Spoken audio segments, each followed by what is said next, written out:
ரொம்ப அநியாயம் நடந்திருக்கு எனக்கு ரொம்ப அந்த வீட்டில் ரொம்ப அநியாயம் நடந்திருக்கு. சொல்ல முடியாத அளவுக்கு அநியாயம் நடக்குது. அதனால தான் நான் வாங்கி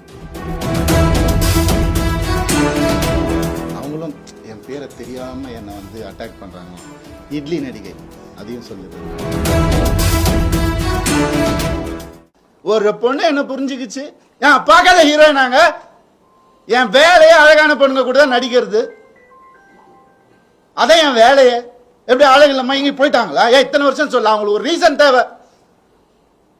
எதுக்கு போறான்னு தெரியக்கூட இதை புடி போடு, எவிடன்ஸ் கிரியேட் பண்ணு, இது பண்ணு, இன்வெஸ்டிகேட்டிங் ஆபீசரை கூப்பிடு, வரும், எல்லா ப்ரூஃப் வருது, எல்லாம் வரும், ஒவ்வொன்றா வெளியே வரும். அவங்க குடும்பத்திலிருந்தே வரும்.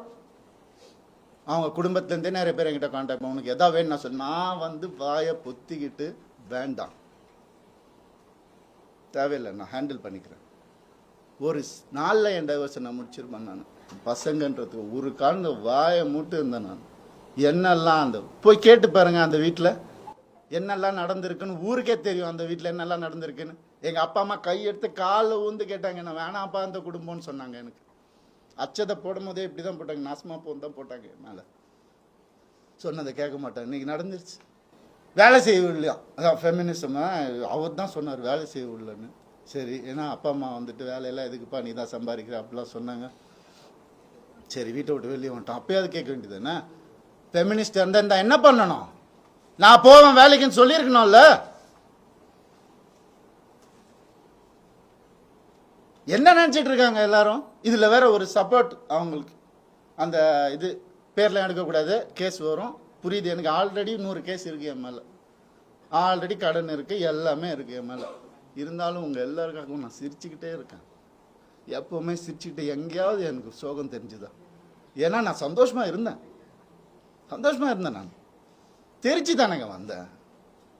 வந்தவனை கூட நிம்மதியாக வாழ விடாட்டி ஒரு சின்ன ஒரு அன்பு இருந்திருந்தா எதுக்கு வந்திருப்பேன்? ஏன் வந்திருப்பேன்? யாராவது யோசிச்சு பார்த்தீங்களா? நான் இப்படி பேசணுமா?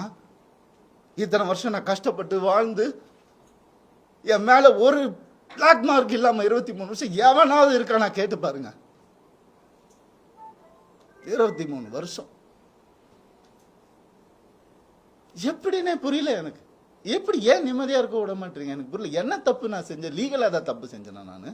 இல்ல. எப்படி 45 வயசுல எப்படிங்க அந்த அழகு பின்னாடி ஓடுற? என்னங்க பேசுறீங்க? அழகான ஹீரோயின் நடிகர் தாங்க என் வேலையை. அப்பெல்லாம் போடாத, இப்ப ஏங்க ஓடணும்? ஒரு ரீசன்